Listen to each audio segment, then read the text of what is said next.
The way, dare I say, the most requested group I've had on my videos to do a deep dive of is Blackpink. Here's a different YG girl group.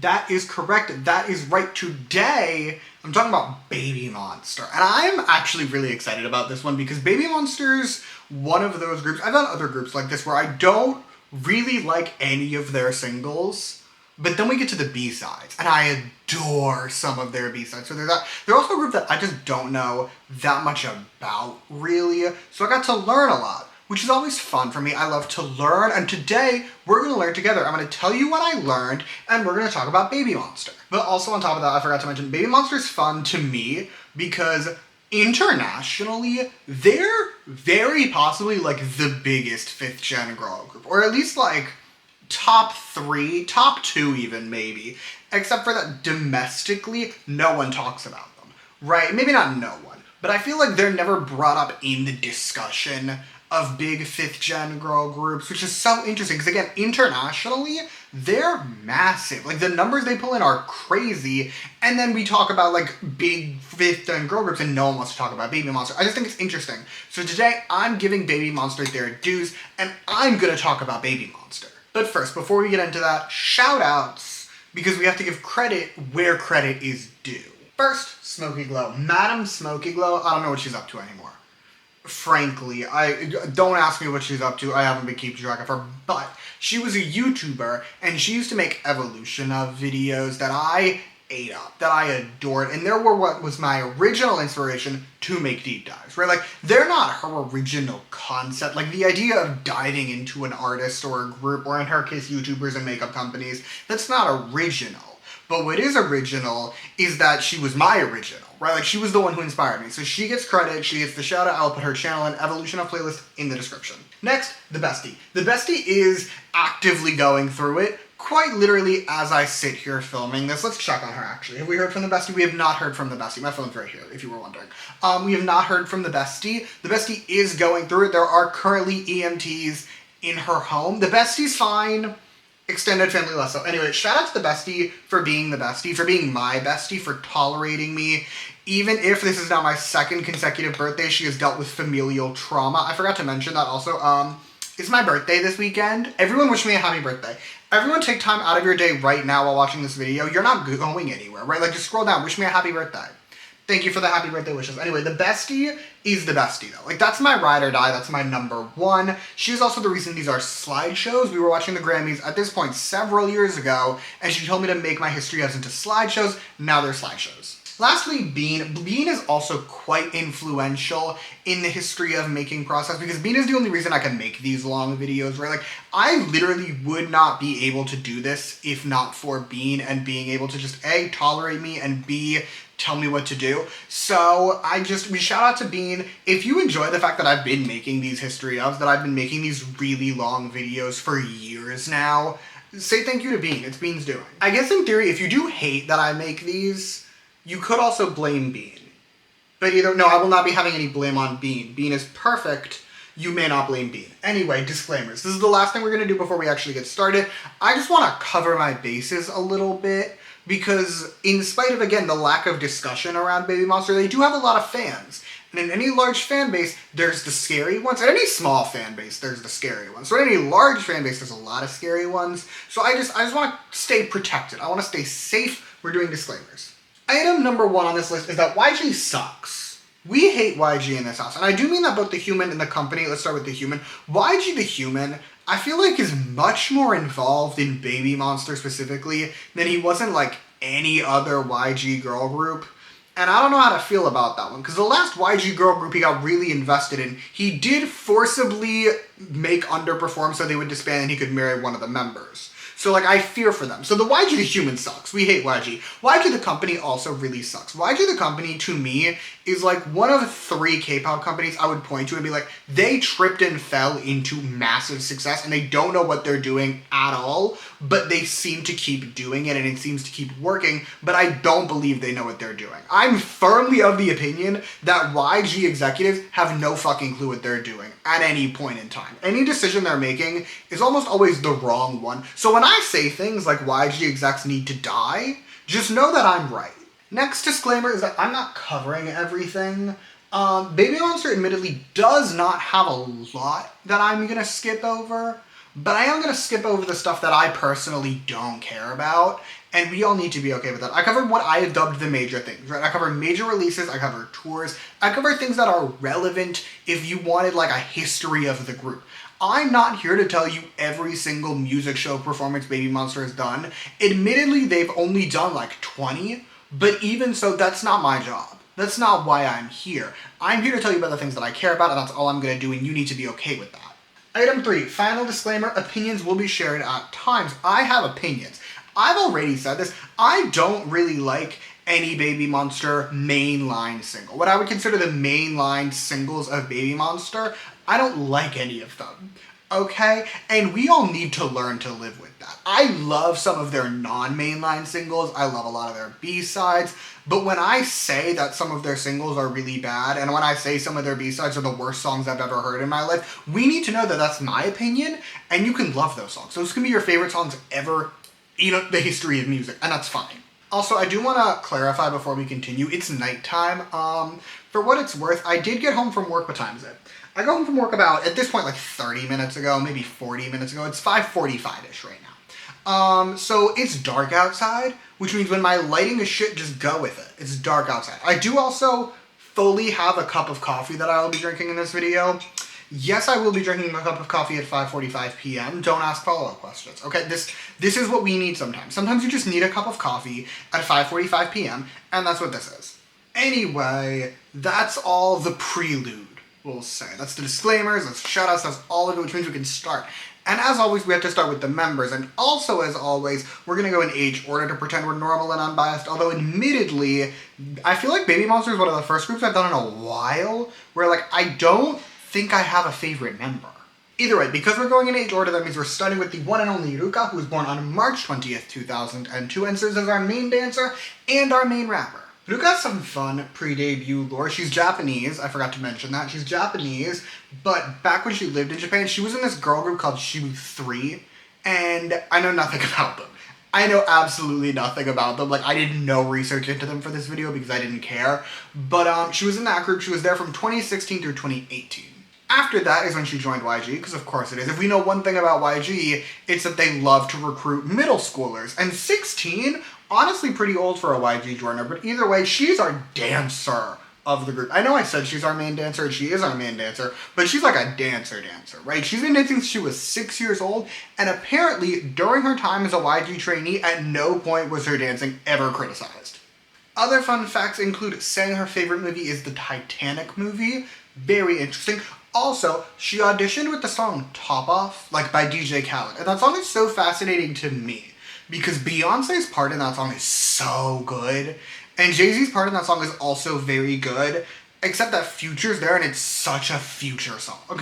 I'm getting distracted. Final thing about her is that she speaks 3 languages. She is a multilingual girl. To be fair, I think there's one member of this group that only speaks 1 language. YG girls are always multilingual girls. Have we ever dissected that? Have we ever sat back and thought about the fact that like YG trainees that are girls, like specifically their girl group members, will consistently speak like 3 to 4 languages? I think about that sometimes. Anyway, next we have Farita. She was born on August 26, 2005 and is a vocal. Farita's another member with interesting pre-debut lore to me. She appeared on the Thai show Idol Paradise. She's Thai. Forgot to mention that as well. This is one of our Thai girls, but she appeared on the show Idol Paradise. It's a Thai show. I know nothing about that one either. I did not do much deep diving for this video into like the pre-debut world of Baby Monster, if I'm being quite honest, but my understanding of the show is that it's very produce coded. More importantly though, she had the stage name Pear when she was on the show. I think it's cute and I think she should have kept it. Also, just in case anyone was curious, she did not make it into the like final group of the show, obviously, but she joined YG right after that, and here we are. Okay, let's do some fun facts. Fun fact number 1, she is a sand hater. That is taste. I hate sand. I mean, after all, it is coarse and it gets everywhere, but more importantly, she's also a zoo lover. I love the zoo. She's real as fuck for that. Like, the bestie can attest that probably once a month I do ask her if we can go to the zoo. If you were wondering, the bestie always says no. Anyway, next we have Asa. Asa was born on April 17th, 2006, and in addition to being our other main rapper, is a vocal and dancer. Asa did join YG at age 12. Very classic YG. Again, that company loves to recruit middle schoolers. However, I will say, this girl is kind of an icon. I did not do, again, much diving into the BABYMONSTER, like, lore, but I do think me and her would vibe. Aside from the fact that she's currently 19, I do think we'd really get along. Like, listen, her favorite movie is The Devil Wears Prada. That and Mean Girls, but like The Devil Wears Prada is the one I'm going to focus on in this moment, because on top of that, she's a musical theater girl, and she's a Flow fan. I love Flow. I don't think it's come up yet in my time as a YouTube maker, but I love Flow. But more importantly, again, circling back, Mean Girls, Devil Wears Prada more importantly, and musical theater girly. Like, I think me and her could go out and watch the Devil Wears Prada musical, and then talk about it, and then afterwards maybe we'd listen to the Flow album that came out last year. Other Asa fun facts include she is apparently the fastest one at learning choreography, and her mom is a Block B fan, which, like, maybe I'm destined to be besties with her mom instead. Like, maybe her mom would really enjoy my Block B deep dive. Either way, next we have Miss Ahyeon. Ahyeon was born on April 17th, 2007, and is the main vocal, rapper, dancer, center. I forgot to put visual on here, I'm now realizing. She's also the visual. In retrospect, I don't think it would fit. It would have to, like, really squeeze. She's the visual. Is she our first example of being YG's favorite and a woman? Actually, no, I'm so silly, guys. I'm so silly. YG's first example of being YG's favorite and also a woman is, of course, CL. We can fight over which Blackpink member I think is YG's favorite. I think we're going to disagree, so I'm not going to tell you. But I was silly. The answer is obviously CL. Either way, Ahyeon would join YG at age 11. 11? Someone check on that building. Someone just, like, do a wellness check on the YG dungeons really quick. I'm scared of what you'd find. I don't want to know the results, but I do want to know that they're being done and bribery is not taking place, because we do know YG the human is a briber. He has been confirmed as one. Either way, Ahyeon. Ahyeon is, unfortunately, also kind of that girl. Back on Last Evaluation, we'll get to Last Evaluation. Back on Last Evaluation, she performed a cover of Dangerously by Charlie Puth. And then they posted it to YouTube and it blew the fuck up. Like, that thing has more than 70 million views. Charlie Puth himself saw it, liked it, and then as a thank you made BABYMONSTER a song.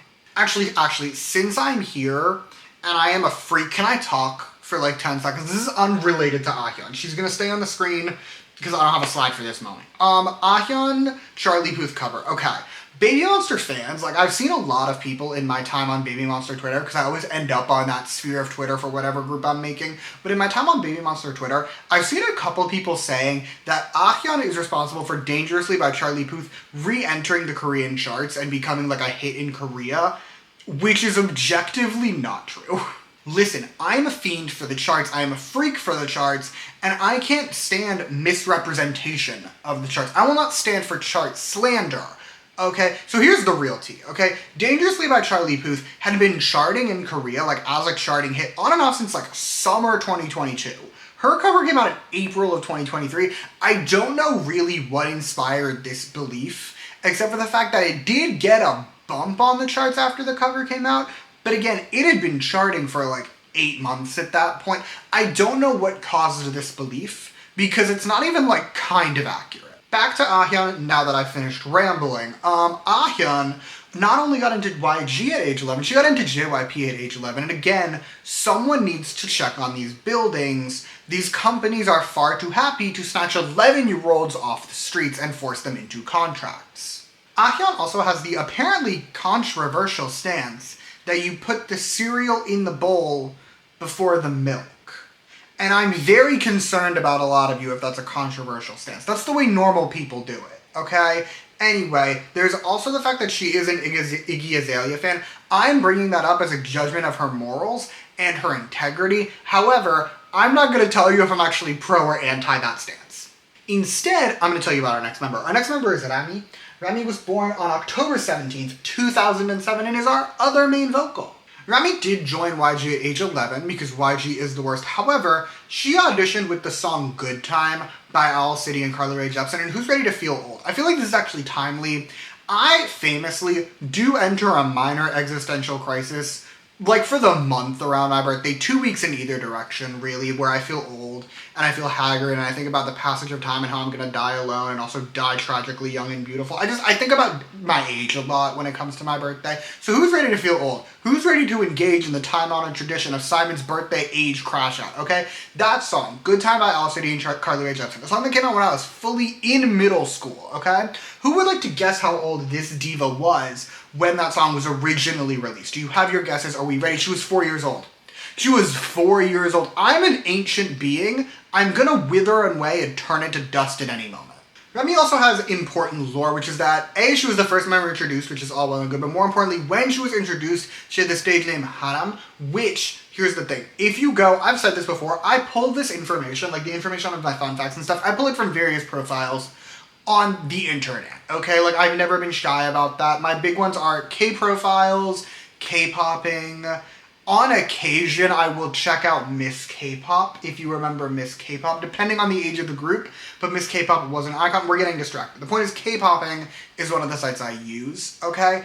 And K-popping has this little feature that will tell you how to pronounce the members' names. Now, for some members, that's very useful, right? The problem is that for this girl, they still have the pronunciation guide telling you her name is Haram, which meant when I did not know that was her original stage name and I listened to the pronunciation first, I was really, really confused. Like, the profile does not show her name as Haram anywhere on there because that's not her name.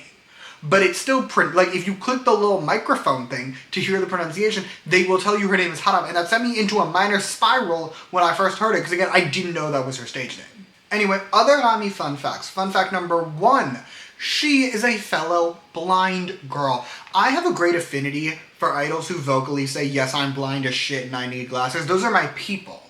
We are one. We can see each other, but only through glasses. Other fun fact about her is that she's a Suhyun stan. She has said her role model is Suhyun of Akmu, and she has specifically said not only is her role model Suhyun from Akmu, she has cited Suhyun's vocals as the reasoning behind that, which is tasteful and correct. I will not be leaving my opinions vague this time. That is tasteful and correct. Our next member is the one and only Rora. Rora was born on August 14th, 2008, and is the lead vocal and visual of BABYMONSTER. However, BABYMONSTER was not her first debut. You see these children over here? Some of you might have questioned why I have very young children over here. Not to be confused with the very young children who debuted in BABYMONSTER. Those are different very young children. These very young children are Yuso Girls, or Yuso Girl, I guess is the group name, and the collective is Yuso Girls. I don't know. I didn't look into them. They're a child group. One of the New Jeans members is in this picture. Don't ask me to find her, because it's surprisingly blurry from this close. Anyway. It's my glasses, guys. You wouldn't get it, but some people who are part of this video would get it. Anyway, Rora was in the group. That's the point. That's the reason I'm telling you this. She was in the group. She got decent work as a child model for a year, but then she left to join YG. Other Rora fun facts. Fun fact number 1. She auditioned with Roller Coaster by Chungha, and I have been thinking about this ever since I learned this information, because she's not a dancer, right? She's a vocal. And to be fair, Roller Coaster is also a vocal song. Chungha's a great singer. But when I think of Chungha music, I think of dancing. And I feel like Chungha auditions are for dancers. I can't explain it, but I've been thinking about it. I've been thinking about it constantly. Also, she has said that she prefers YouTube over TikTok, which maybe she'll watch the video, you never know. But more importantly, samesies. We are twins. I famously do not have a TikTok, which means I am one of the few people under the age of 30 to still have a soul. And last but not least, final member is Chiquita. Chiquita, in addition to being the maknae, is the vocal, dancer, and rapper. I forgot to tell you her birthday. That is on me. Her birthday is February 17th, 2009. Now, she was the last member to join YG. She joined in 2021, but worry not, she was still 12 years old, as is the YG way. We only recruit middle schoolers. Other things about her, she auditioned actually when she auditioned for YG. She auditioned with In the Name of Love by Martin Garrix and Bibi Rexha, a song that I viscerally associate with the specifically morning car ride in high school of junior year. Anyway, let's do her fun facts. Fun fact number 1, she can play the flugelhorn. Don't ask me what that is. You can ask me what that is. I googled it. It's just a regular horn. Like, it's a normal horn. It looks like a normal horn. I've just never heard it referred to as the name flugelhorn. Maybe that's on me.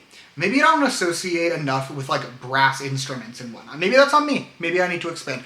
Other than that, though, she also really likes spicy food, which, like, samesies. I will say, as a little white boy, I have been shamed by people in my personal life for how much I enjoy spicy things. Like, I'll get, like, kimchi fried rice, like, spicy kimchi fried rice, like, from a Korean restaurant that makes their shit spicy, and then I'll, like, dump sriracha on that, and I will be shamed. But I will never be shamed. I don't care that my stomach hates me. It tastes good. Either way, though, that is all the members. We've hit all the members, which means we can now officially begin the timeline of BABYMONSTER. Alrighty, the timeline of BABYMONSTER. Right now, I would like to stress before I actually get into it, the timeline of BABYMONSTER arguably could start as far back as like 2019, by which I mean 2019 is the oldest. I remember vividly seeing people talking about an upcoming YG girl group that was coming soon. It was 2019. Obviously, BABYMONSTER did not debut in 2019 because being signed to YG is hell on earth. YG is the worst. So whilst there were rumors swirling essentially non-stop for like the 4 years leading up to their debut, we're gonna jump ahead to 2023 when things actually started happening.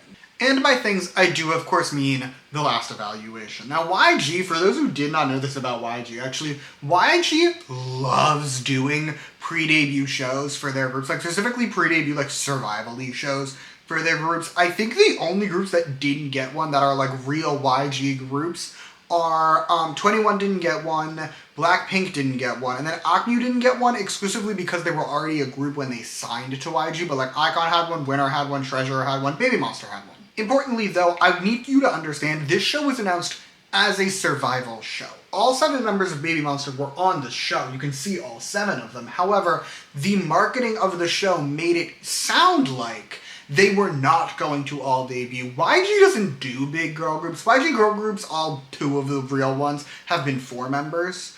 I don't remember how many members this was actually supposed to be, now that I say this aloud. However, it was not marketed as all the members are going to be in the group. For comparison, 17's pre-debut show was marketed as, these are the 13 members of our boy group, they're all in the group, now let's have a show, right? This was not that. Actually, can we have conspiracy theory time? We're going to have Simon's conspiracy theory time for like 5 seconds. I firmly believe the entire time they made this show, they knew that we're going to do all 7, right? Like, I'm so sorry. Like, okay, for Treasure's pre-debut show, I do kind of believe they didn't always intend on debuting a second group. That sounds weird if you don't know the Treasure lore. Go watch my Treasure video.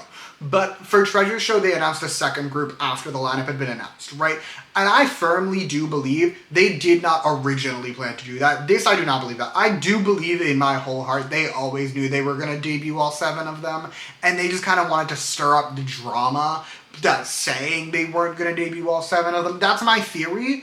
I was not involved in the boardrooms because Lord knows if they let me into a YG boardroom, less people would be walking out of it. Either way, the show started in March and ran through April. However, interestingly, it wasn't on like a major network. The other YG pre-debut shows, a lot of them were on Mnet. However, they ran on a network, right? I don't actually remember about Treasures.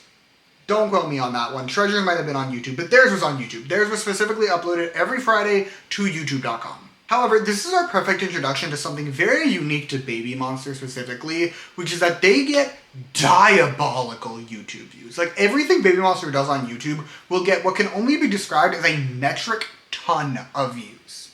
And yet, there were other groups that do really well on YouTube, like Blackpink, for example. However, BABYMONSTER is one of those groups that in 5th gen specifically will do fine on the charts. They'll get good Spotify streams, but no matter what, without a doubt, if you turn to YouTube, they are doing insane numbers every time.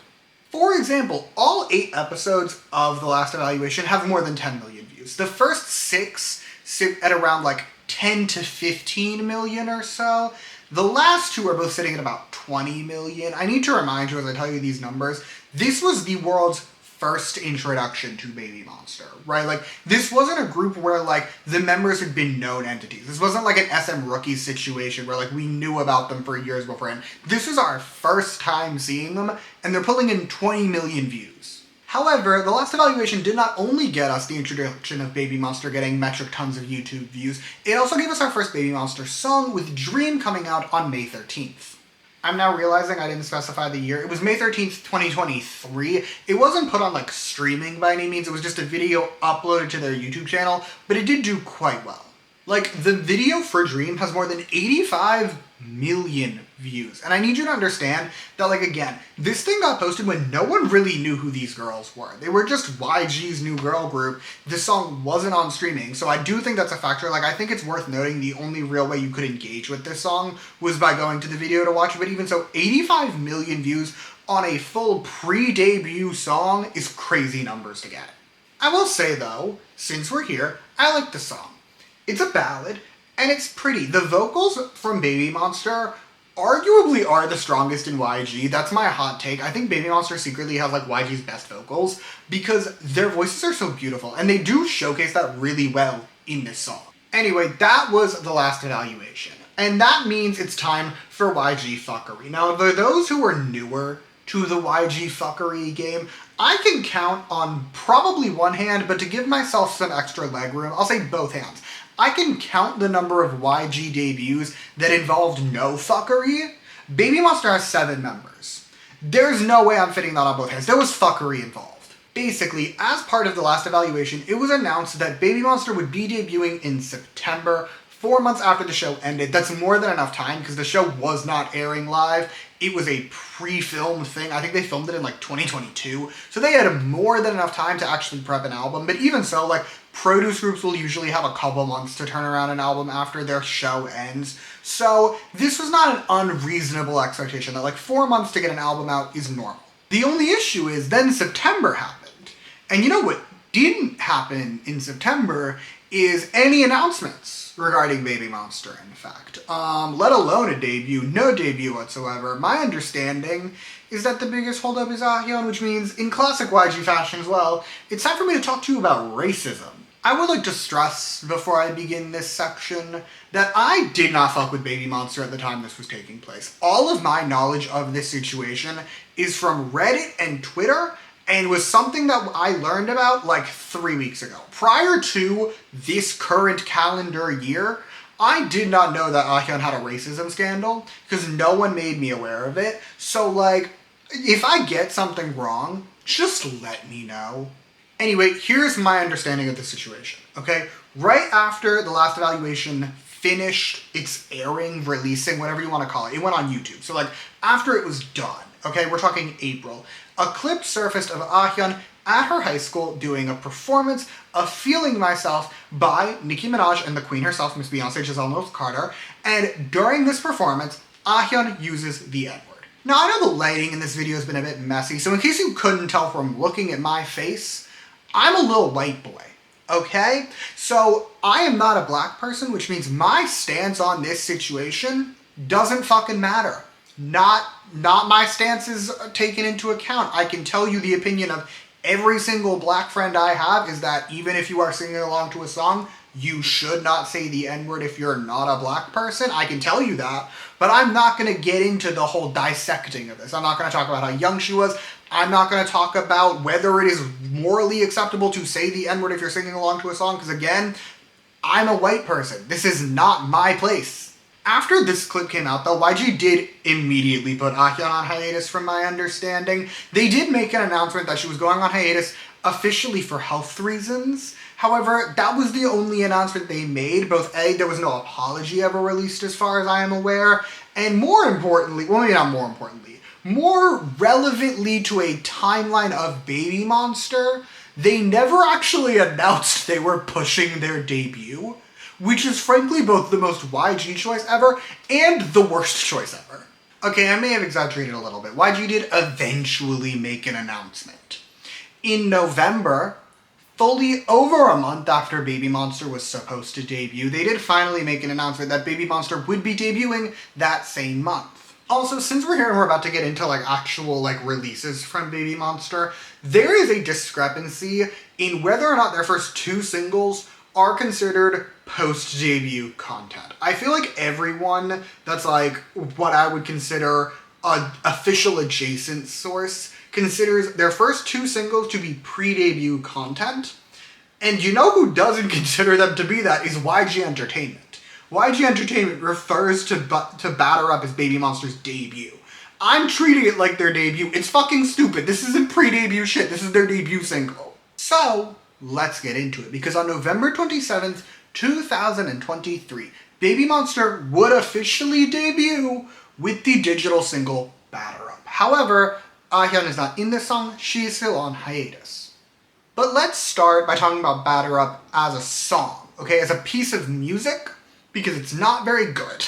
And actually, I mean that in multiple ways. The first way I mean that is as a piece of music that one would enjoy, because I don't enjoy it. I don't think that Batter Up is like a bad song. It's a trappy hip-hop song. It's not my personal style. I do think the chorus pisses me off real bad. Specifically, the music in the chorus pisses me off real bad. But, like, the verses aren't awful. They're fine. It's a fine song. It is an inoffensive, fine song. It's just not very good. But then there's Batter Up as, like, Baby Monster branding, right? Because your debut song, especially a YG debut, YG debuts, especially YG girl group debuts, they have power to them, okay? Some of the most iconic debuts in K-pop history are YG girl groups. And everyone, when Batter Up came out, called it a Blackpink reject. Because it is, right? Like, I called it a Blackpink reject. It sounds like something Blackpink would have released in like 2019. It is not a distinctive sound that makes Baby Monster appear to be anything less than just a Blackpink clone with 3 extra girls. I guess 2 extra girls. Ahyun wasn't in it yet. So with 2 extra girls. Now let's talk about the song as a commercial product, because this song heavily underperformed domestically. Like, it is arguably YG's least successful debut in Korea. I talked about this also in my Treasure video, so apologies for repeating myself, but basically, for those who do not know, between the years of like 2003 and 2016, pretty much every YG debut was a major hit. Like, for a frame of reference, one of the least successful was ironically Big Bang's. Big Bang's debut was a top 10 single on the Melon charts when it came out. So, like, YG has a slew of number ones, and specifically for their girl groups, their girl group debuts, again, I've already said this, but like, their girl group debuts were cultural moments. Everyone was talking about a YG girl group debut. To Baby Monster's defense, they were not the ones who broke this trend. Treasure was the ones who broke this trend. Treasure was the first YG debut to not have their debut single go number 1 since Big Bang. They were the first new YG group to do that. So Baby Monster wasn't like breaking the net, but again, they were the first girl group, and their song did not do well. I feel like I've been telling you all this, but I haven't told you the numbers, so let me tell you the numbers. Batter Up did not appear on the top 100 of the weekly Melon charts, and on the weekly Gaon charts, it appeared at number 123. So, reminder, the last 2 YG girl groups both went number 1 for multiple weeks. Now, I really want to call this debut a massive disappointment, and I do think domestically it is a massive disappointment. However, Baby Monster had one thing really going for them, which was their international numbers. Batter Up currently has about 250 million streams on Spotify. It is one of the most streamed K-pop debut singles of all time, and if you consider Baby Monster to be a 2023 debut, which I do, then they have the most streamed debut single from that year. And yet YouTube numbers are even more impressive, okay? In its first day, Baby Monster's Batter Up music video cleared 22 million views in one day. It cleared 100 million in like 2 weeks. Current views for Batter Up are sitting at about 330 million views, which makes it one of the most viewed debut music videos from a K-pop girl group ever. And I want to give you some comparisons, okay? I don't like comparing groups to each other because I don't think that's useful. I don't think that's a good metric. I like comparing groups to themselves, but I do make an exception this one time. I want to compare Batter Up to a different major label and major debut from a big girl group, okay? A follow-up to that label's massive girl group from the previous generation. I want to compare them to Dalla Dalla by ITZY. Baby Monster's debut music video is roughly on par with Dalla Dalla in terms of views. Basically, in spite of being an abject failure domestically, Batter Up managed to establish Baby Monster as one of the biggest girl groups internationally, and major players in both Spotify numbers and, more importantly, in terms of YouTube. Jumping ahead to January, the demon himself, Yang Hyung-suk, crawled out of his grimy little cave to curse the world with his presence. However, on the bright side, as part of this demonic appearance, he did inform us that BABYMONSTER would be releasing a new single in February, not just as a digital single, but as a pre-release for their first physical album. And sure enough, on February 1st, BABYMONSTER released Stuck in the Middle. It was another 6-member song, but more importantly, it's the song that made me actually pay attention to BABYMONSTER. Here's the thing. We talked about Batter Up, right? Batter Up is a trappy hip-hop song. It is not a song that I enjoy. Stuck in the Middle is not only a ballad, it is one of the best ballads from a K-pop group in the 2020s. Stuck in the Middle is toned down, but it is gorgeous. The music is primarily piano, the only real exception are the raps, which I actually like. I am famously a hater in raps and ballads. I don't mind the raps here. I wouldn't say I love them, but I do love the song as a whole. This is the first song I heard from BABYMONSTER that had their vocals front and center. Because again, I didn't engage with them when The Last Evaluation was coming out, so I didn't hear Dream until after Stuck in the Middle had already come out. This was the first song I heard where they were like singing, and I was like, hold the phone, hold on. There's something special here. Unfortunately, while I was locked the fuck in, Society was not. Society didn't really engage with this song very much. The song only has about 50 million streams on Spotify, a fifth of what their debut got. YouTube numbers are unsurprisingly stronger, but even then we're talking about 136 million views on the music video, which again is very, very good, and also like a third of what their debut got. It also made no charting noise whatsoever, but that's standard, neither did their debut. However, this is also just a pre-release. This wasn't really marketed as like a mainline BABYMONSTER single, so I'm not overly concerned. But we would not have to wait long for that mainline comeback, because on April 1st, BABYMONSTER released BABYMONSTER, their first mini-album and their first release with 7 members. And I'm just saying, maybe they should have made it a bit clearer with the album title or something. Like maybe someone missed the fact that this was their first release with 7 members. However, since we have album sales to discuss, let's discuss them, because this thing sold insanely well.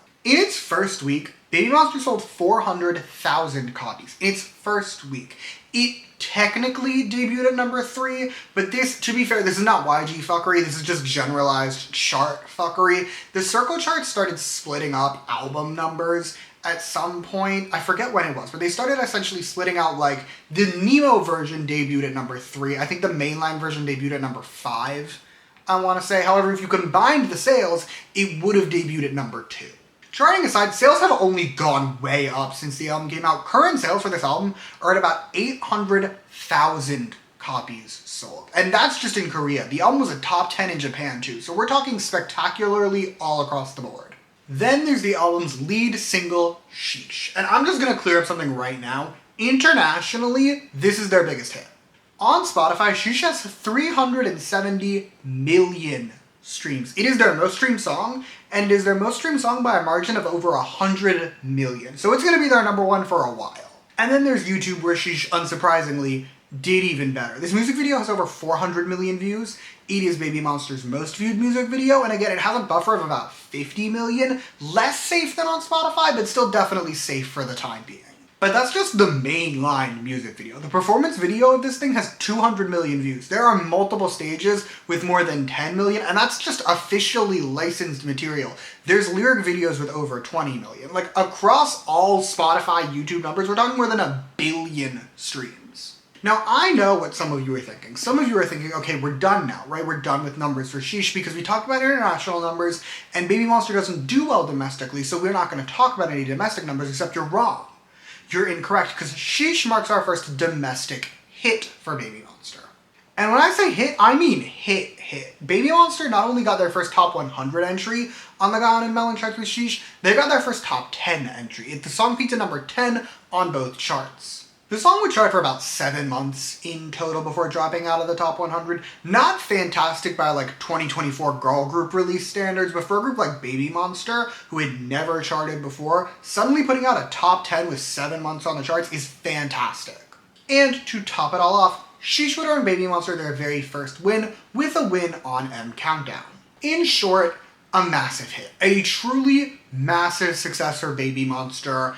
in every way. They already established themselves as a major player internationally, which Sheesh only expanded on, but more importantly, this song established them as a major player domestically, and unfortunately, they did it with a song that I really, really hate. Yeah, I said that Batter Up is a song that is not objectively bad, not offensive, but just not really for me. And now there's Sheesh, a song that I think is really bad and is just like, I hate the song. I'm gonna say, I hate this song. I've given you all time to dislike the video since I first told you I hate this song, and now I'm gonna defend my case. I'm actually gonna start by positively praising this song. The first verse through the pre-chorus is excellent. The first verse is dark and creepy. It has this really like ominous piano. It's really cool, and the pre-chorus itself is fantastic. The chorus is where things really go downhill. We take what was good music, good background music, and it becomes this headache-inducing chaos where the only words really being said are sheesh. And listen, I've said in other videos, I am inclined to dislike an overly repetitive chorus, and this one pisses me off real bad. I will concede the rest of the song is still pretty good. The raps have their moments, the bridge pre-beat drop is also good. This is a song, however, that is completely brought down by the chorus itself. I can't stand this chorus, and I can't stand listening to this song because of it. However, we've established BABYMONSTER is an album. This is multiple songs. There are B-sides on this thing, so let's see what we're working with. The album opens with the intro song, Monsters. In spite of being like chaotic and messy and loud, I actually do fuck with Monsters. I think Monsters is cool. I think it's at such an interesting tone for the album. I think if the title had followed up that vibe by like being similar in any way, I would have really liked it. Unfortunately though, Monsters is an intro song. It's like a minute long, and yes, I fuck with it, but it's not like a real song. I'm never gonna take time out of my day to stream Monsters, the intro song from BABYMONSTER. So like, there are full-length songs. There are real songs. What about those? We have re-recordings of both Stuck in the Middle and Batter Up, this time as 7 members, as well as an official streaming release of Dream. All of these songs have been addressed. We also close with a remix of Stuck in the Middle. And here's the thing, I talked about Stuck in the Middle like 5 minutes ago. I told you that it's one of my favorite ballads from a K-pop group in the 2020s. They took it, okay? This is a remix. So they took it and they did something to it. Now, there are remixes of songs that I like that I also like. Like, there are remixes, like the Impossible Darius remix is fantastic. And I love Impossible and I love that remix. They took Stuck in the Middle and they put it on a basic pop beat. Someone needs to die for this. I'm so serious. Like, I'm so fucking serious when I say I need someone to die for this crime. Who took what is a genuinely gorgeous ballad and was like, you know what Stuck in the Middle is missing? It's missing a pop beat. And that's all it's missing. No. Someone needs to pay for their crimes. Anyway, that leaves us with one song yet to discuss, which is, of course, Like That, which is going to be our golden B-side for this album. For the unaware, if this is your first time watching a history of mine, the golden B-side is an award that I made up that I give to my favorite B-side on whichever album I'm talking about. It is only for mainline albums, and it is only for my favorite B-side that is important. It does not have to be the best B-side, although in this case, there isn't really any competition. I will say though, Like That is genuinely a good song. Like, I do enjoy it. It's chill. It has a really good Latin beat. My main beef with this song is just that the raps are doing too much. But I could say that about easily, probably a third of BABYMONSTER's discography. I would say the raps are doing too much. It's just kind of part of the BABYMONSTER experience.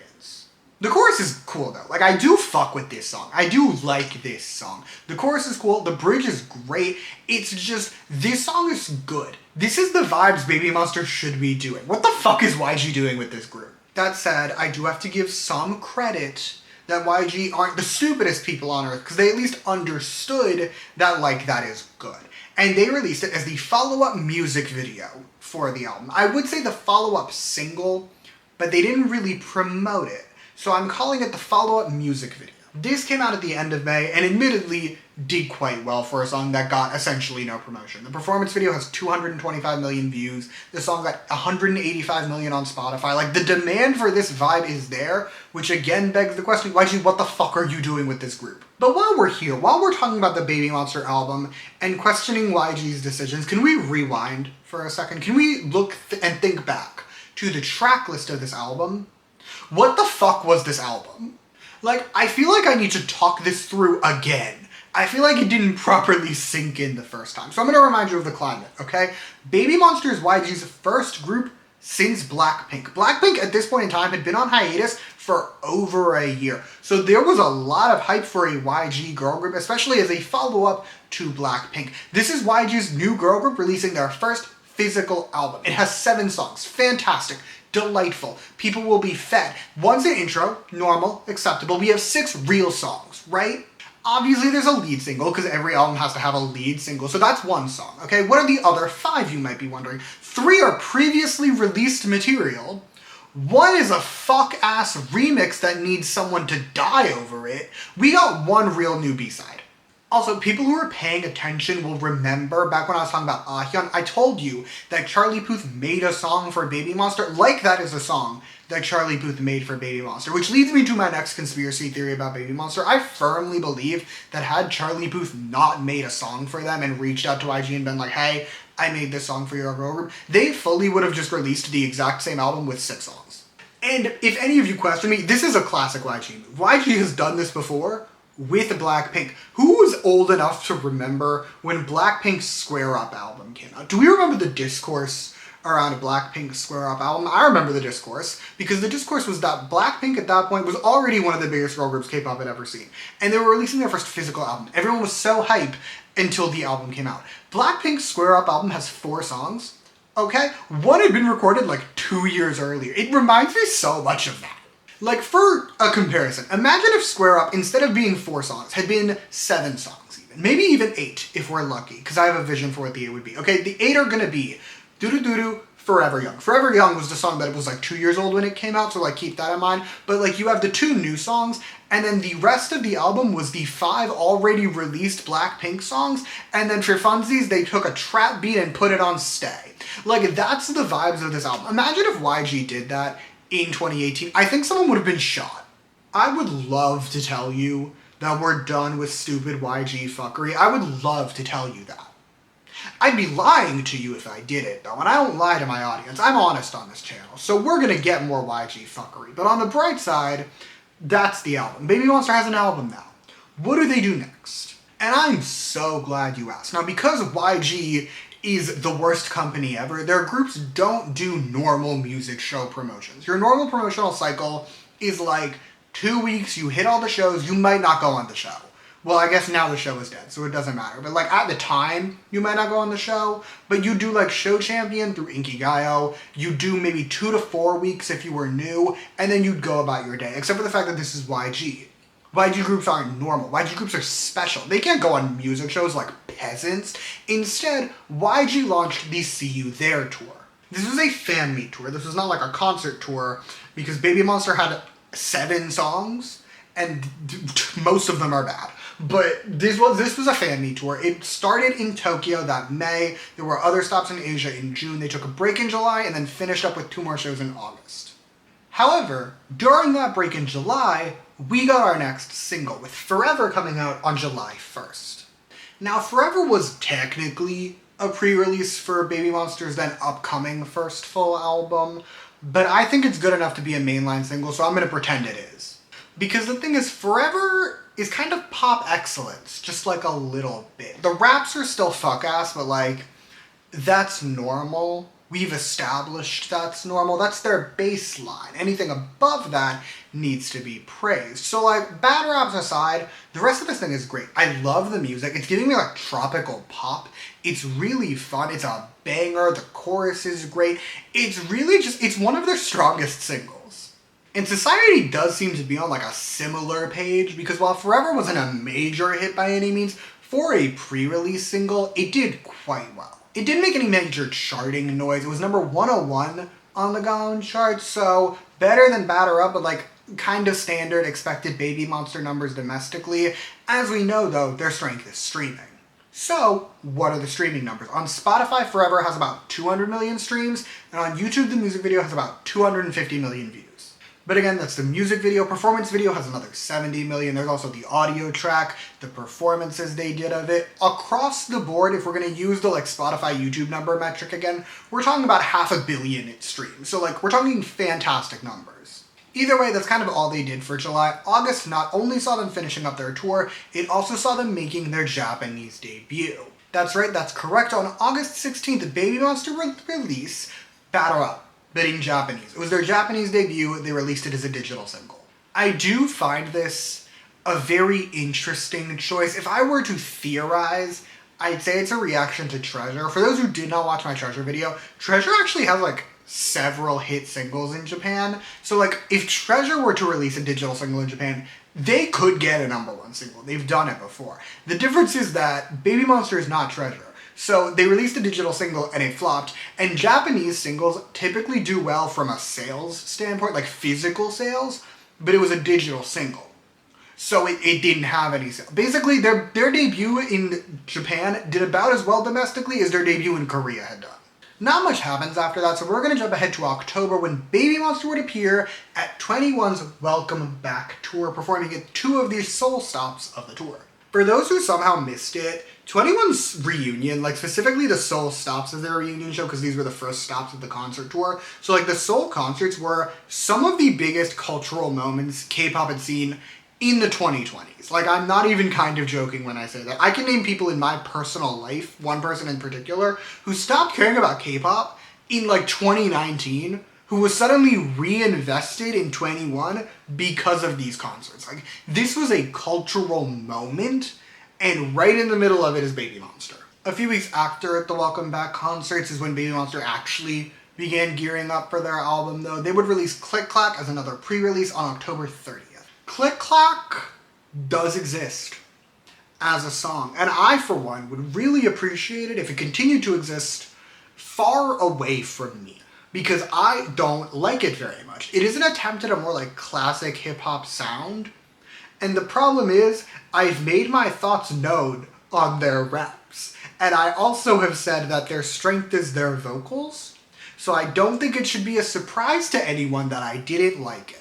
For what it's worth, Society did not fuck with this thing either. The music video has about 130 million views, which sounds like a lot, because it is a lot. For most K-pop artists, that would be an insane number to pull in. For BABYMONSTER, bit floppish. Thankfully, we would not have to spend long with Click Clack, because just 2 days later, on November 1st, we would get Drip, BABYMONSTER's first full album, along with its lead single of the same name. Let's start with the song, okay? Drip is a good song. It's very 2NE1 coded. That's my main thing with it, is I would genuinely believe you if you looked me in the eye and were yeah, this song was originally made for 2NE1 and they didn't want it, so it got a BABYMONSTER spin. It does still have some BABYMONSTER sauce to it. The vocals are fantastic. The raps are there. It's a bit of a mixed bag. The chorus is a bit repetitive. I will say that. The chorus for Drip is a bit repetitive. Depending on the day, it annoys me. As a whole though, Drip is a fine song. It's pretty good. If we look at what their main line titles have been up until this point, aka Batter Up, Sheesh, and Drip, this is the best one and it's not close. Then we have the numbers. Drip was another massive hit for BABYMONSTER. On Spotify, the song has over 250 million streams, while on YouTube, the music video has more than 330 million views. And again, that's the mainline music video, right? The performance video has 165 million. The audio track alone has 150 million. We're back to between Spotify and YouTube talking about over 1 billion streams for this song. Turning our focus now to domestic numbers, Drip was not only another massive hit for BABYMONSTER in Korea, it's their biggest hit in Korea. Drip would peak at number 11 on the Melon chart, so just outside the top 10 there. However, on the Gaon charts, it would earn the group their second top 10 single, peaking at number 10. And yes, that is where Sheesh peaked, but the difference is Drip has longevity, okay? I would like to remind you that I told you this song came out in November of 2024. As of me sitting here recording this video, this song is still on the weekly Melon charts, 14 months after it was released. Anyway, that's Drip the song. Now let's talk Drip, the album, because the album also went a little crazy. Actually, I lied. We're going to talk dates for like 1 second. Okay, so I told you that Drip came out on November 1st. The Gaon chart tracking period for the week Drip came out ended on November 2nd. So we're talking 2 days of tracking. In those 2 days of tracking, Drip sold 400,000 copies and debuted at #1 on the Gaon charts. By the end of 2024, sales for this thing were close to 850,000 copies, and current sales for it sit at over 1 million. Plus, Drip did well in Japan. It would mark BABYMONSTER's second top 10 album in Japan, which again makes me question why they chose to debut with a digital single. But those are just the numbers. And I am not going to say I don't care about the numbers. I do care about the numbers. I always tell you about the numbers because I think they are important, but I care more about the music. And while I'm not big on this single, I actually really like Drip the album. We're going to start negative, okay? We're going to start a little mean. Woke Up in Tokyo is the worst song I've ever heard in my life. I'm like potentially not even exaggerating when I say that. Woke Up in Tokyo is one of the worst songs that's ever been made in human history. I forgot about it fully before making this video, and then I listened to it, because I listened to the whole album when I was making this notes and everything. So I listened to the whole album, and I heard Woke Up in Tokyo for the first time in probably over a year, and I sat in stunned silence the entire time in sheer shock that a song this bad had ever been made. Thankfully, though, I actually really like all the other songs on here. Love Maybe is stunning. It's an R&B ballad, and it is absolutely beautiful. There's also Really Like You. This song, and I say this with all the love in the world, is like a classic YG sound, but in a good way, right? Like, not in the way that YG will love to say, oh, we're making classic YG sounds, and then they'll release a terrible song. This is like actually a classic YG sound. It's like an old school hip hop song meets like a really sweet love song. It shouldn't work, and yet it does phenomenally well. It's one of my favorite songs on the album. Billionaire is messy, but in a fun way, not like a sheesh way, right? It's giving me this like chill Latin vibe. Yes, the raps suck, but the chorus is fun, the chorus is chill, the chorus is cool, I like it. Actually, we need to jump to the end, because there is a Batter Up remix. Now, if you recall, when I talked about their last album, I wanted to violently murder people over the remix of one of their early singles they put on that album. That's not the case for this one. I think a big part of it is that I really like Stuck in the Middle, and I don't like Batter Up on their own, like as the original version, because they took Batter Up, which you may recall is like a trappy hip-hop song, and they just gave it a dance pop beat, and it's suddenly really fun and it's really good. And then there's our golden B-side, Love in My Heart. So that's BABYMONSTER's best song, and I feel a little bad saying that, because it is the least BABYMONSTER of their songs. But like, it's an excellent song. It's this light EDM song with actually good raps for once. The vocals are flawless as always. The chorus slaps. It's just, I love it. It's their best song. And to be fair, once again, YG does agree with me, because Love in Your Heart would be chosen as the follow-up song for the album. The music video wasn't like a huge success. It was actually a bit of a failure. It marked their first to fail to clear 100 million views, but I get to tell you something funny about it, which is that the entire description of this video, okay, I'm going to tell you right now, the description of this video is the entire song, like the lyrics to the whole song, and then BABYMONSTER socials at the bottom and nothing else. I find it amusing. However, that's it for 2024. And we have been here for a while, so we're going to take a break. You're going to go have a little retrospective moment, and I'm going to grab something else to drink. Alrighty. Welcome to the retrospective corner. If you're new here, this is something else I like to do in these videos. I like to end almost every year with just like a little retrospective, a little brief synopsis of what we talked about. I didn't want to take us here for 2023 because there was nothing to talk about, but thankfully, I have a lot to say about 2024. The first thing I want us to talk about is BABYMONSTER's music. I feel like nowadays, like with 5th gen, groups are scared to have a musical identity to them. Like, for comparison, I get experimentation, and that's the name of the game, but like if I put on Chonsa, Warrior, and Feel So Good by BAP, you're gonna get that's the same group, right? If I put on Mama, Call Me Baby, Monster, and Love Shot, you're gonna get that that's the same group. They have the same je ne sais quoi. BABYMONSTER, for example, their music feels disjointed isn't the right word, but like inconsistent For sure. The only connecting thread for their songs is that their songs all sound like other YG girl groups. Like, Batter Up is just 2019 Blackpink. Drip is 21, and Sheesh is like circa Pink Venom Blackpink. The only standout singles we really got this year, Forever's also a 21 song, or like a Majimak era Blackpink. But the only standout is Stuck in the Middle. Stuck in the Middle is just a ballad. And no one fucked with it but me. On top of that, as crazy as this feels to say, it does kind of seem like we have already seen peak BABYMONSTER. BABYMONSTER was doing so well in 2024. Like, for comparison, in their first year, 2 major domestic hits, fuck tons of streams internationally, tons of albums sold. They were doing so well. Like, they were one of the biggest girl groups of 2024. And, not to spoil, but 2025 BABYMONSTER will not pop off in the way 2024 BABYMONSTER did, but let's get into it.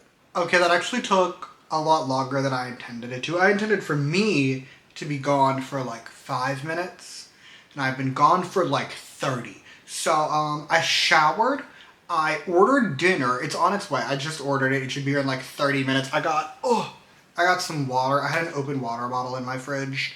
So I figured I would drink water like a normal person, but you don't care. None of you care about what I've been up to the past 30 minutes. We're here to talk about BABYMONSTER. Specifically, we're here to talk about BABYMONSTER in 2025. BABYMONSTER would begin 2025 by beginning their first official tour with the Hello Monsters tour that began in Seoul on January 25th. This was followed by a quick run in the US, and I do mean quick. They did 2 shows, one in LA, one in New York, but then they went over to Japan where they had a massive leg that ran all the way through April. And to be clear, this tour was incredibly successful. The Japanese leg alone sold over 150,000 tickets. Like, there was demand for BABYMONSTER. And just after the end of their Japanese leg, BABYMONSTER would release their second Japanese single with Ghost coming out on May 7th. The song is another digital single, but this time it has an excuse because it's an OST, so like, it's not going to be a physical release, but also, more importantly, it's actually good. I actually like it. Like, this song is cool and funky, and it's giving, like, light disco vibes. I think it's really good, and I am alone in that stance. No one cared about this song. Like, for context, okay? BABYMONSTER songs on Spotify will get 20 plus million streams. Easily. Like, their B-sides, I mean. Every song that I have discussed, at least a Korean release that I have discussed so far in this video, has more streams on Spotify than Ghost does. No one cared about this song. Just a quick note that May also saw the announcement that Rami was going on hiatus for health issues. This time it does seem legit. She hasn't been back since. So we're back to talking about a 6-member lineup for BABYMONSTER. Okay, back to the tour. After the Japanese leg was the rest of the Asian leg. They would tour in Asia through June, closing out that leg with 2 sold-out shows in Taipei. Then in July, we got our next single with Hot Sauce. Hot Sauce came out on July 1st as a digital single and marked BABYMONSTER's first release in Korea in about 8 months. I say about, it was 8 months to the day. It was their first Korean release in 8 months. Anyway, let's talk history for a quick second because Hot Sauce was an homage. It was a legacy thing. It was an homage to Sotaeji Boys. Now, Sotaeji Boys is undeniably one of the most influential K-pop groups in Korean music history. That's just, like, you can't debate that. I'm right about this one. You are wrong. Sotaeji Boys did more for K-pop than BTS. I can defend this stance. However, it is more important in this moment because it is the group that made the gremlin Yang Hyun-suk famous. Enough about that hell creature, let's get back to Hot Sauce. Now, Hot Sauce, I will concede, sounds like a Sotaeji Boys song. It sounds more like I Know than like Come Back Home, but I get the vibes. It does sound like their songs. The problem is I don't like their songs. Like, don't get me wrong, Sotaeji Boys has some good songs. I have not dove through their whole catalog, but I've heard, like, most of their big singles. They have some good ones. I'm just not really a huge fan of their music, so it's not a huge surprise to me that I don't really like Hot Sauce that much. Although, to be fair, Society didn't really like this song either. Hot Sauce is BABYMONSTER's least successful song, like overall across the board. Domestically speaking, it did not appear in the top 100 of the Melon charts, did not appear in the top 100 of the GOT charts. Now that, unfortunately, is not new. The difference is this didn't do too well internationally either. Over on Spotify, it has about 50 million streams, a fifth of what Drip has. Now, I will concede Hot Sauce is a lot newer than Drip. And I have gotten flack in the past for comparing two songs that were released, one's a lot newer than the other one, and comparing them like they're the same, and they're not. Hot Sauce, I do not expect to have equal numbers to Drip. I would be very impressed if it did. However, if you want to talk like statistically speaking, it shouldn't have a fifth, right? Like, they're not so new that it should have a fifth of the streams Drip does. I would expect it to at least have 100 million if it wanted to be like kind of on par with what Drip did. The only area where Hot Sauce actually did well is, unsurprisingly, YouTube, and even then it didn't do amazingly well. The music video has 150 million views. Great for a lot of artists, not great for BABYMONSTER, but at least it's not their worst. Things would quiet down in August, but September got us our first post-debut BABYMONSTER show with Baemon House.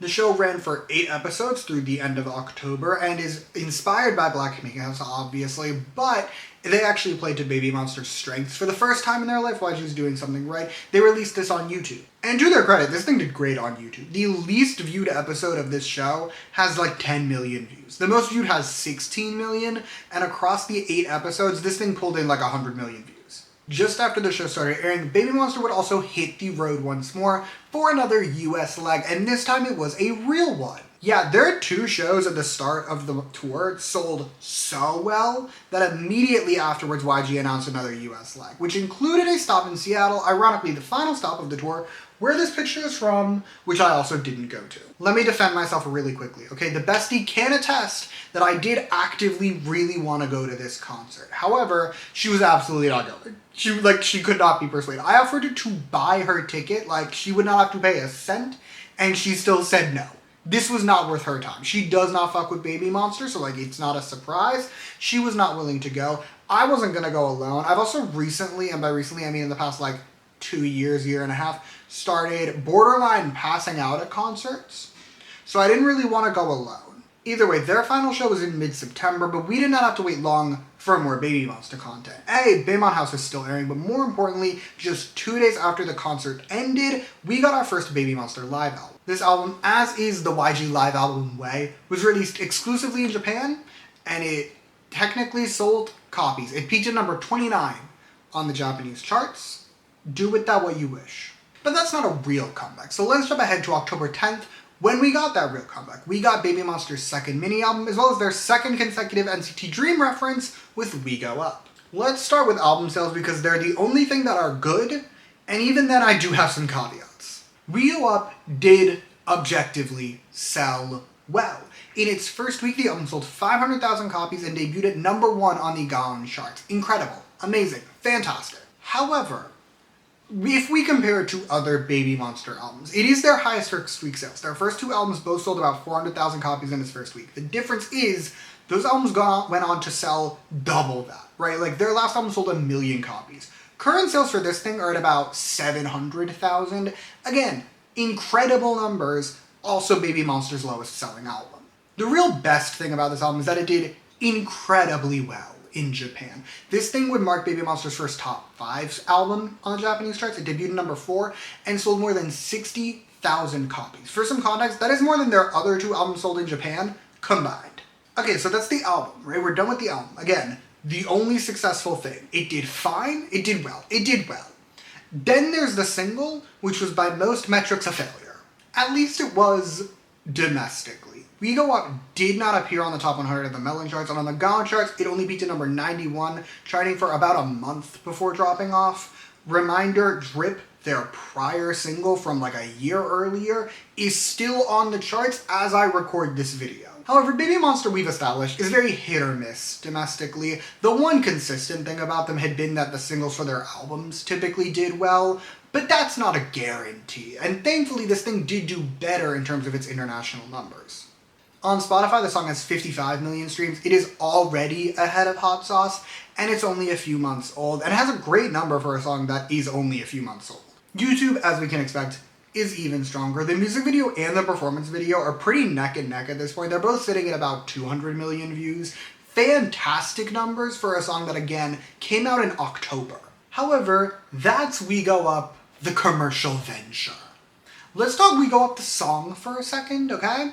It's pretty good. It's definitely not their best single by any means, but it's not a bad time either. I like the chorus, the verses are pretty good. This on in the background is not a bad time. Turning our focus now to the B-sides for just a second, I will say personally, I remember when this album came out, I was excited about it. Remember, I really liked their Fall. I may not have liked Hot Sauce, but I rarely like Baby Monster singles. I like their B-sides.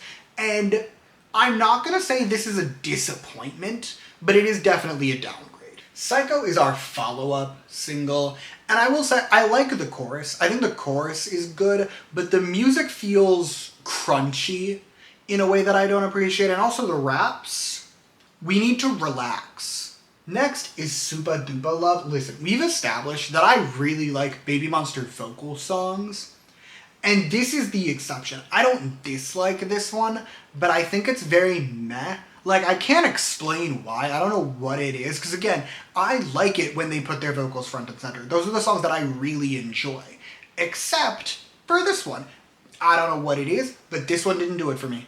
Closing out the album, we do have our golden B-side with Wild. And I'm going to say this right at the start about Wild. I'm going to be upfront with you. This is one of the most generic songs I've ever heard in my life. It is a by the numbers dance pop girl group song. I could take this exact song, change like one thing about it, give it to almost any girl group that has debuted in K-pop in the last decade, and at least at one point in their career, they could have, if not have, made a very similar song. That said, this song hits.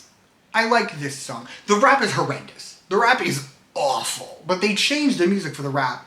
So the rap is essentially its own thing. And for what it's worth, this is a country song. That's the one thing I'd have to change, is I'd have to make the music itself less country. Nothing else would be shifted. But like, I don't know, I saw Twice recently and I like Jungkook's solo country song. Maybe I'm just in my country pop moment. Anyway, that's the album. What do I want to say about this album? This album is fine. This is a fine album. It does not offend my very sensibilities like their first mini does, but it is also absolutely a downgrade musically from their last album. I will concede their last album had a lot more songs on it, but even if we wanted to take 2 random B-sides off of their first full, I presumably really liked those 2 random B-sides, unless you pick Woke Up in Tokyo. So like, just as a whole, as a package, as an album, it's fine. Anyway, after promotions for We Go Up, we got the Psycho music video. I've already told you there's a Psycho music video, but this is when we got it, right? We got the Psycho music video, and for a song that's only been out for like 8 weeks, it's done really well. The music video already has well over 100 million views, and the performance video has like 75 million. So like, they're kind of doing evil numbers. However, that's not all we got at this time. Closing out the year, we would get our next Baby Monster tour with the Love Monsters tour. This is technically a fan concert tour. It is also primarily in Japan, but they do have other stops in Asia. They have a stop in Bangkok, for example. They don't have a Seoul stop, though, which I find interesting. But Baby Monster spends the rest of 2025 on tour, so we're going to jump back to the retrospective corner. Okay, so, that's 2025. Not the best year for Baby Monster. I will say, Baby Monster is one of those groups that I, as a freak, find fascinating. Like, the way they dropped off is so interesting, because they went out from not putting out like major #1 singles, and to be fair, all their songs kind of needed some oomph to get them on the charts, but they went from being able to get on the charts to barely charting whatsoever. I will, however, say I do feel like their 2025 singles were a lot weaker than their 2024 singles. Like, here's the thing, I hate Sheesh. I've made it clear that I don't like Sheesh. I think it's their worst title, but I understand why it did well. I can see why the girls liked it, even if it makes me want to rip my ears off. Actually, prediction, I sense a rebrand in the future. I think the next Baby Monster single is going to be very Sheesh-coded. That's my theory. Although, to be fair, the last time I tried to predict what YG groups were going to do, I was dead wrong. So, like, maybe their next single's gonna be a forever coded release. I just want them to go back to having good B-sides. That's my one request for 2026. Can they go back to having actually good B-sides? Anyway, that's all I have to tell you for this. So, let's go wrap this shit up. Yeah. That's kind of all I got for you today. Baby Monster hasn't really done anything in 2026. So, we're just gonna wrap it up. I do want to say, though, thank you for engaging with me on what I instinctively want to call a shorter video, which is objectively not true. This thing is probably over an hour. I'm not done, but I've been sitting here for, well, my slideshow has been on for 2.5 hours, So like, this isn't a short video. However, my history ofs have recently been closer to like 90 minutes. So like, this one's probably closer to an hour. And more importantly, I know what my next video is, and that one's going to be long. However, until then, as the slide says, thank you for watching. I do hope you liked this. I think it's so interesting now because I've started like slowly doing more groups that debuted after I started making these. And not that I view every group now in the sense of like, oh, I might one day make a deep dive on them, but like, it is always interesting to do a deep dive on a group that's been active since I've really been doing these deep dives. But it's been fun. I have enjoyed it. I actually really enjoyed making this video, even if it didn't take me as long as they typically do. My usual time for these are like a month to make, maybe 3 weeks. This one took me like 2. So it was quicker, which is nice for me. But yeah, I hope you had fun. I hope you liked it. If you did, like and subscribe, or don't. I will be fine either way. In the description, what am I going to put down there? I will put some Baby Monster reviews because I know I've done some. I will also put a playlist that has all of my history ofs. I have done a lot of them. I've been making them monthly for like 2 years now. So there's going to be like 30 videos in that playlist. You may watch them if you so choose. I do a wide range of groups. I've done recent girl groups. I've done old girl groups. I have done 21. If you like a YG girl group deep dive, I have done a 21 video. It is not a slideshow, but it is fun. I had like printed out shit that I would put on the wall. It was a fun time. You can watch that one. I've done HOT, like the OG group. I've done Block B. I've done Gravity. I've done Espa. I've done a bunch of groups. So you can check them all out. The playlist will be down there. And yeah, thank you again for watching. Bye.